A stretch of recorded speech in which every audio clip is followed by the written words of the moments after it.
학개 1장 12절부터 15절 말씀입니다. 스알디엘의 아들 스룹바벨과 여호사닥의 아들 대제사장 여호수아와 남은 모든 백성이 그들의 하나님 여호와의 목소리와 선지자 학개의 말을 들었으니 이는 그들의 하나님 여호와께서 그를 보내셨습니다. 백성이 다 여호와를 경외하며 그때 여호와의 사자 학개가 여호와의 위임을 받아 백성에게 말하여 이르되 여호와가 말하노니 내가 너희와 함께 하노라 하니라. 여호와께서 스알디엘의 아들 유다 총독 스룹바벨의 마음과 여호사닥의 아들 대제사장 여호수아의 마음과 남은 모든 백성의 마음을 감동시키시매 그들이 와서 만군의 여호와 그들의 하나님의 전 공사를 하였으니 그때는 다리오 왕 제2년 6째 달 24일이었더라. 아멘.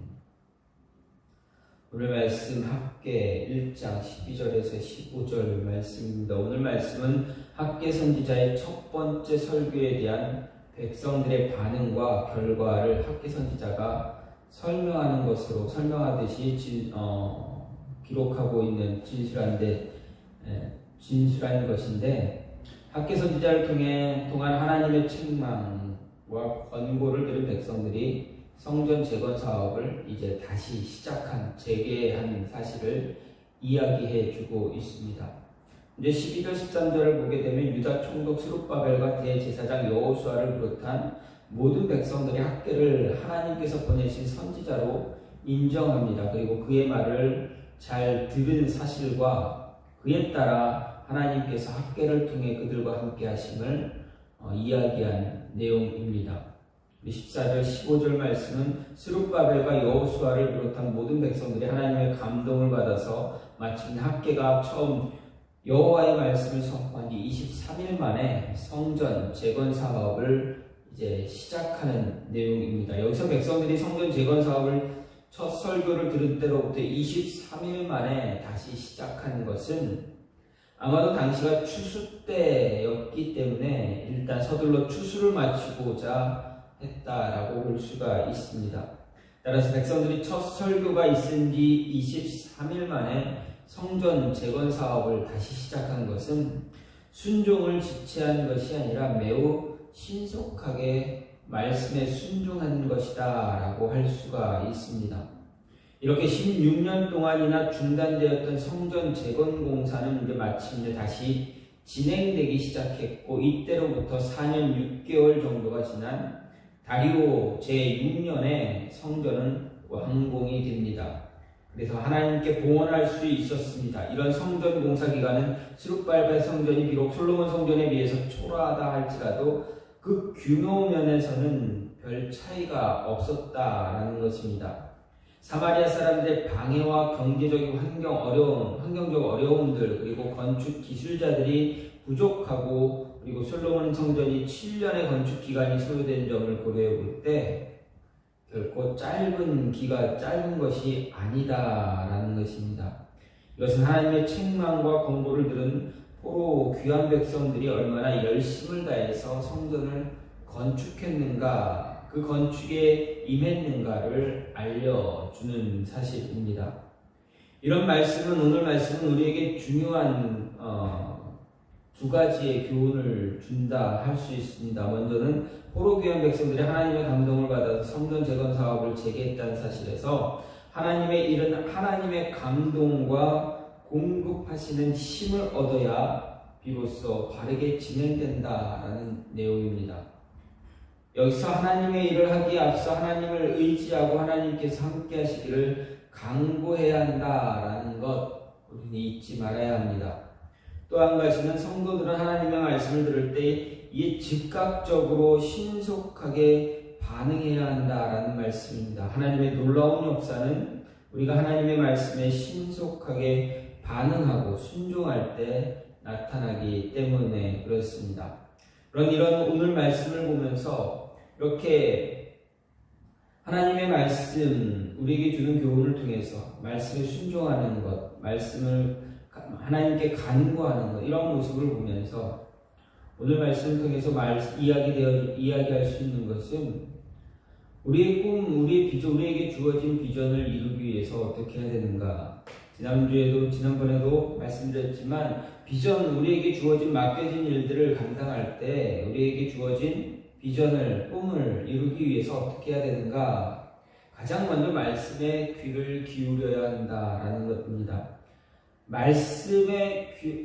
말씀을 떠나서는 우리에게 주신 일들, 우리에게 감당시키신 하나님의 일들, 비전, 꿈 이런 것을 이룰 수가 없다라는 것입니다.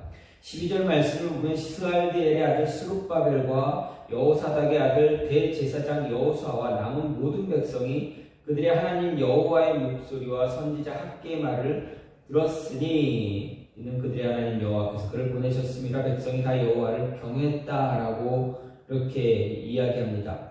이 12절은 학개 선지자를 통해서 선포된 하나님 말씀에 대한 포로 귀한 백성들의 반응입니다. 1절부터 11절은 하나님은 학개 선지자를 통해서 귀환한 백성들에게 선포한 메시지가 두 가지로 요약됩니다. 먼저는 하나님의 집을 지으라. 하나님의 집을 지으며 자기들의 육신을 위해서만 하나님의 집을 지으라고 했지만 그들은 자기들의 육신을 위해서만 일을 한 그들의 행위가 옳지 않다라는 것이었고, 두 번째는 지금 즉시 산으로 올라가서 나무를 가져다가 성전을 지으라라는 것이었습니다. 이런 하나님 말씀에 대해서 스알디엘의 아들 스룹바벨과 여호사닥의 아들 대제사장 여호수아 그리고 남은 모든 백성이 그들이 하나님 여호와의 목소리와 선지자 학개의 말을 들었다라고 말합니다. 매우 중요합니다. 당시 백성들이 성전 건축을 미루었다라는 사실은 단지 어떤 한 건축물을 짓느냐 짓지 않느냐의 그런 단순한 문제의 성격이 아니기 때문에 그렇습니다. 앞선 단락에서 여러 차례 진술했듯이 그들이 바벨론 포로에서 귀환한 가장 중요한 목적은 이스라엘의 정체성을 지키고 거룩한 공동체를 다시 세우는 것이었습니다. 즉 포로 귀환 사건은 정치적 사건 이전에 신앙적이고 언약적인 의미를 지닌 사건이다라는 것입니다. 그리고 이것을 위해서 가장 먼저 해결해야 할 일이 바로 성전을 재건하는 일입니다. 하지만 백성들은 학개가 말씀을 선포하기 이전까지 자기들의 입장과 형편, 현실만을 내세우면서 성전 재건 공사를 중단한 채 지내고 있었습니다. 그리고 정치적, 현실적 여건을 내세워서 그 일을 차일피일 미루고 또 미루기만 했다라는 것입니다. 아마도 어딜 가나 성전 재건에 대한 부정적인 말들 참 많이 들었을 것이고 또 지극히 현실적이고 불신앙적인 말들만 오고 갔을 것이다 볼 수 있습니다. 이런 그들이 가장 먼저 해야 할 일 무엇일까 생각해보면 자신들의 입술을 통해서 내뱉어지고 귀로 들려주는 그런 불신앙적이고 현실적인 말들을 차단하고 하나님 말씀에 귀를 기울이는 것입니다. 다시 말해 하나님 말씀을 듣는 것입니다. 오늘 말씀의 내용 곧 스룹바벨과 여호수아 그리고 그 남은 모든 백성이 하나님 여호와의 목소리, 하나님 선지자의 학개의 말을 들었다라는 사실이 중요한 것은 바로 이것 때문입니다. 이것을 감안하면 당시 백성들이 하나님의 말씀을 듣게 된 것은 다시금 그들이 명실상부한 하나님의 백성으로 세워지고 있다라는 것입니다. 하나님의 백성다운 삶을 살게 된 출발점에 서는 것이다 라고 할 수가 있습니다. 이런 사실은 학개 당시 백성들과만 관계된 것이 아닙니다. 하나님의 백성이라 일컬어지지만 하나님 백성다운 삶과 무관한 그런 죄된 삶, 불신앙적인 삶을 살았던 이들에 대해 성경은 여러 가지로 증거합니다. 단적인 신뢰로 왕정시대 말 유다와 예루살렘의 백성들이고 예수 그리스도의 공인 사역 당시 외식과 가식으로 찌든 서기관, 바리새인, 제사장 등 종교 지도자들과 그들의 악한 영향을 받은 유대인들을 생각할 수가 있습니다. 이들이 당시 얼마나 죄된 삶을 살았는가, 또 하나님과 무관한 삶을 살았는가 이미 알 수가 있습니다. 하지만 그들이 다시 회복되어 하나님의 백성다운 삶, 구원과 은혜를 체험할 수 있는 기회가 있었습니다. 그것은 바로 하나님께서 하신 것, 하나님의 아들 예수 그리스도를 보내셔서 그들로 구원의 말씀을 듣게 하시는 것입니다. 하지만 그들은 선지자들을 통해서, 심지어 예수 그리스도를 통해서 전해지는 말씀에 대해서도 귀를 막고 마음을 닫고 배척했습니다. 그 결과 그들은 하나님과 무관한 백성으로 여김을 받은 것입니다. 우리도 이와 마찬가지로 이제 하나님 말씀을 들어야 한다라는 것입니다. 그 말씀 안에서 우리의 정체성을 분명히 하고 말씀 따라 마땅히 행할 바를 행해야 한다라는 말씀입니다. 그럴 때 비로소 성도다운 하나님의 백성다운 삶을 살 수 있게 됩니다. 또한 하나님의 말씀에 집중하고 그 말씀을 들어야 하나님의 뜻과 계획을 깨달을 수 있게 됩니다. 하나님의 말씀과 뜻을 깨달아야만 주신 비전, 맡겨주신 꿈들, 이런 것들을 우리는 이룰 수가 있다라는 것입니다. 이것을 우리는 잊지 말아야 합니다. 하나님이 주신 말씀에 집중해서 그 말씀에 청종함으로 우리에게 맡겨진 일들, 우리에게 맡겨주신 비전을 성취할 수 있는 그런 모습을 가져야만 합니다. 두 번째로 하나님과 동행하길 힘써야 합니다. 13절 말씀을 보면 그때 여호와의 사자 학개가 여호와의 위임을 받아 백성에게 말하여 이르되 여호와가 말하였노니 내가 너희와 함께하노라, 이렇게 이야기하고 있습니다. 여기서 13절에 여기서 그때 여호와의 사자가 이렇게 했을까? 이 그때는 12절에 백성이 다 여호와를 경외할 때, 다시 말하면 포로 귀한 백성이 학교를 통해서 선포된 하나님의 말씀을 청종한 때를 이야기합니다. 이런 사실에서도 알 수 있듯이 사람이 하나님을 경외하느냐의 여부는 말씀에 대한 순종의 여부로 나타나게 됩니다. 포로 귀한 백성들은 학개 선지자를 하나님께서 보내신 사자로 인정하고 그의 메시지를 하나님의 말씀으로 받아들였습니다. 그러므로 그들의 하나님께 대한 경외심을 표현했습니다. 하지만 백성들을 향한 하나님의 말씀이 다시금 학개에게 임했습니다. 그것은 바로 내가 너희와 함께한다라는 이야기입니다. 이 말씀은 거꾸로 할 때 그동안 포로 귀한 백성들이 하나님의 말씀에 불순종하는 동안에는 하나님께서 그들과 함께하지 않았다라는 의미입니다. 이것은 2절에서 하나님께서 포로 귀한 백성들을 가리켜 내 백성이라 부르지 않으시고 이 백성이라고 부르신 이유이기도 합니다. 이것은 하나님께서 그들과 그만큼 멀리 계셨다라는 것, 그들과 거리를 두고 계셨다라는 그러한 의미입니다. 아울러 있는 그들이 많이 뿌릴지라도 수확이 적으며 먹을지라도 배부르지 못하며 마실지라도 흡족하지 못하며 입어도 따뜻하지 못하며 일꾼이 삭슬 받아도 그것을 구멍 뚫어진 전대에 넣은 것과 같은 결과를 맛보게 된 이유이기도 합니다. 하지만 이제 귀한 백성들이 하나님의 말씀에 청종하자 하나님은 어떻게 합니까? 하나님의 말씀은 어떻게 임합니까? 그들과 함께 하시겠다 선언하십니다. 이것은 단지 그들 가운데 머무는 것만을 의미하지 않습니다. 이렇게 백성들의 학개가 증거한 말씀을 청종하고 여호와를 경외함으로 성전 재건을 재개했을 때 하나님은 그들의 행사를 축복하시기도 하시고 모든 방해와 난관을 뚫고서 완성을 보도록 인도해 주셨습니다. 이런 사실을 보여주는 것처럼 하나님은 자신을 경외하는 사람, 곧 자신의 말씀에 순종하는 자, 그들과 함께 하시기를 즐거워하신다라는 말씀입니다. 그리고 그에게 은혜를 베푸시고 형통하게 해 주십니다. 그래서 아무리 큰 어려움과 장애물이 앞을 가로막고 악한 대적들이 달려들어도 능히 이길 수 있게 해 주십니다. 우리 성경을 통해서 하나님이 함께 하신 사람들을 볼 때 그들의 미래가 얼마나 형통했는가 알 수가 있습니다. 하나님 함께 하신 믿음의 사람들, 그들은 모두 형통한 삶을 살았습니다. 다시 말해서 그들의 꿈과 비전은 하나님의 동행하심으로 인해 완성되고 성취되었다라는 그것을 알 수가 있습니다. 노아나 아브라함, 요셉의 삶은 하나님의 동행하심으로 인해서 하나님께서 그들을 통해 이루고자 하신 모든 것을 이루셨습니다. 그들 역시 하나님과 동행함으로 인해 자신에게 주어진 일을 모두 완성했음을 또한 볼 수가 있습니다. 또 모세나 여호수아, 다윗과 같은 이들의 삶을 보더라도 쉽게 알 수가 있습니다.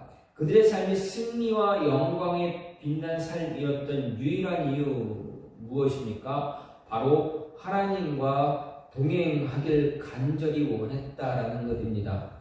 간절히 원했고 또 동행하는 삶을 살았기 때문에 그렇습니다. 따라서 우리에게 맡겨진 하나님의 일, 하나님의 사명, 비전, 우리가 이루고자 성취하고자 하는 그러한 꿈을 이루기 위해서 우리는 하나님과 동행해야 합니다. 아니, 하나님의 동행하심이 있기를 간절히 소망하며 원하고 바라고 기도해야 한다라는 것입니다. 이것을 잊지 말고 기억하시길 바랍니다. 그리고 그런 삶을 살아가기 위해서 늘 애쓰고 노력하고 최선을 다하는 그러한 삶을 사시길 간절히 소망합니다. 마지막으로 즉각적이고 신속하게 반응할 때 하나님은 우리에게 맡기신 그 일들을 이루어 주신다라는 것입니다. 아니, 우리에게 맡겨진 일을 우리가 성취할 수가 있는 것입니다. 14절과 15절 말씀을 통해서 생각해 보면 먼저 14절에서는 하나님께서 유다 총독 스룹바벨과 대제사장 여호수아의 마음 그리고 모든 백성의 마음을 감동시키셨다라는 그러한 내용이 나옵니다. 또한 그들이 마침내 성전 제공 공사에 성전 제공 공사를 다시 시작했다라는 내용이 같이 나오고 있습니다. 그리고 15절은 그 시기를 다리오 왕 제2년 6째 달 24일이라 명합니다. 여기서 우리는 학개서를 시작하는 1절을 통해 학개가 여호와께 성전 건축에 관해 처음 예언의 말씀을 받은 때가 언제인가 확인할 수 있습니다. 그때는 바로 다리오 왕 제2년 6월 1일이었습니다. 이것을 감안하면 학개의 예언 활동의 결과 이스라엘 공동체가 성전 건축을 다시 시작한 날은 그로부터 정확히 23일이 지난 때였다라는 것을 알 수 있습니다. 이때는 태양력으로 계산하면 BC 520년 9월 21일이 되는 때가 됩니다. 바로 한창 가을 추수를 하는 때입니다.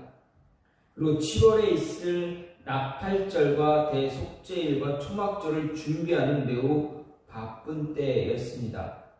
그럼에도 당시 백성들은 비장한 결심을 하고 과거의 잘못을 돌이키고자 성전 건축에 임한 것을 볼 수가 있습니다. 이런 사실은 우리에게 하나님 말씀이 주어졌을 때 어떤 태도를 취해야 하는가 가르쳐 줍니다. 그것은 바로 하나님께서 말씀을 통해 무언가 행하게 하셨다면 지체하거나 머뭇거리지 말고 즉각적으로 즉시 행해야 한다라는 이야기입니다. 당시 백성들은 속된 말로 자기 앞가림하기도 벅찬 그러한 처지였습니다. 경제적으로 궁핍했고 정치적으로 불안했으며 또 외교적으로 주변 민족들의 위협과 공격에 직면해 있었습니다. 바로 그 이유로 인해서 그들은 성전 재건을 차일피일 하루 이틀 계속 미루어 왔던 것입니다. 하지만 그들은 학개 선지자를 통해서 하나님의 분명한 뜻을 알게 되자 자기들이 처한 상황이 조금 더 개선되지 않았고 심지어 1년 중 가장 바쁜 추수절임에도 이것을 지체하지 않고 행했다라는 것입니다. 바로 이것이 하나님의 말씀을 받은 자가 취할 가장 합당한 태도라는 것은 두말할 나위가 없습니다. 이는 성경에서 하나님을 경외하는 믿음의 사람들, 그로 말미암아 축복을 받은 사람들이 취한 공통된 그런 행위다 할 수 있습니다. 노아가 홍수를 예비하는 방주를 지으라는 하나님 명령을 받았을 때 그는 결코 주저하지 않았습니다. 즉각적으로 방주를 건축하는 일을 시작했습니다. 아브라함은 하나님으로부터 어떤 명령을 듣든지 그 명령을 즉시 행동으로 옮긴 사람이었습니다. 본토 친척 아비의 집을 떠나 내가 명령하는 곳으로 가라고 했던 그 말씀을 들었을 때, 그 명령을 들었을 때 아브라함이 어떻게 합니까? 그 즉시로 움직였습니다. 언약과 무관한 후사인 이스마엘과 그 어미 하갈을 내쫓으라 라는 명령을 받았을 때도 마찬가지입니다. 심지어 자신의 독자 나이 100세에 얻은 독자 이삭을 번제물로 바치라고 했을 때 역시도 아브라함은 조금도 주저하지 않고 그 명령을 따른 것입니다. 신약 성경에서도 마찬가지입니다. 예수님의 부활 승천을 목격한 사도들은 그리스도께서 아버지의 주실 성령을 기다리라고 명령했을 때 그들은 성령 받기를 기다렸습니다. 그리고 성령을 받아서 복음의 증인이 되라고 하는 명령을 그들은 그대로 행했습니다. 즉각적으로 순종한 것입니다. 이렇게 하나님의 명령, 하나님의 말씀이 주어졌을 때 순종하되 즉각적으로 순종해야 한다라는 이야기입니다. 결코 미루거나 지체하거나 머뭇거리지 말라 합니다. 만약 그렇다면 과거 이스라엘 포로 귀한 백성들이 성전 재건을 차일피일 미루다 하나님의 축복은커녕 진노와 재앙을 면치 못한 것과 같은 그런 부정적인 결과, 비극적인 결과를 자초하는 것일 뿐입니다. 하나님의 명령은 우리에게 축복된 것, 영광스러운 것, 그리고 우리가 항거하거나 거부할 수 없는 그런 것입니다. 따라서 말씀이 주어지면 그것을 그대로 받고 그것에 즉각적으로 즉시로 순종하기를 힘써야 한다라는 것입니다. 말씀에 즉시 순종할 때 우리는 우리에게 주어진 꿈과 비전, 하나님이 우리에게 맡기신 그 사명을 온전히 이룰 수 있는, 성취할 수 있는 자가 되어진다라는 이야기입니다. 오늘 말씀을 보면서 학개 선지자가 이스라엘 백성들에게 이야기합니다. 하나님의 말씀을 전합니다. 성전을 다시 재건하는 것을 다시 시작하라 라는 그 말씀을 듣고 백성들은 다시 시작합니다. 다시 말하면 하나님께서 백성들에게 다시금 사명을 주셨습니다. 비전을 주셨습니다. 그 받은 비전, 받은 사명, 이스라엘 백성들, 포로에서 귀환한 돌아온 그 이스라엘 백성들은 어떻게 합니까? 선지자의 이야기를 듣고 하나님의 말씀으로 받아들였습니다. 말씀을 듣고 받아들였습니다. 그리고 하나님과 동행하기를 힘썼습니다. 즉시적으로, 즉각적으로, 신속하게 순종하는, 반응하는 그런 모습을 가졌습니다. 그 결과 그들은 성전을 다시 건축할 수 있는 그런 모습을 갖게 되었다라는 것입니다. 주신 사명, 주신 비전, 꿈들, 우리에게 맡기신 그 일들을 이루기 위해서는 이렇게 말씀에 귀를 기울이고 하나님과 동행하기를 힘쓰고 또 하나님께서 동행해 주시기를 간구하고 주어진 그 말씀, 들은 그 말씀에 즉각적으로 순종할 수 있어야 한다. 그때 주신 사명 감당할 수 있다라는 것입니다. 이 모습이 저와 여러분에게도 있기를 간절히 소망합니다. 주신 말씀을 잘 듣고 그 말씀을 잘 받아서 하나님과 동행하기를 힘쓰고 순종할 줄 아는 그 모습을 통해서 여러분에게 맡겨주신 사명을 잘 감당해서 하나님의 영광이 드러나는 그런 모습이 있기를 간절히 소망합니다. 이 시간 같이 기도하기 원하는 것은 하나님, 우리로 하여금 주어주신 그 사명, 우리에게 주신 비전 온전하게 이룰 수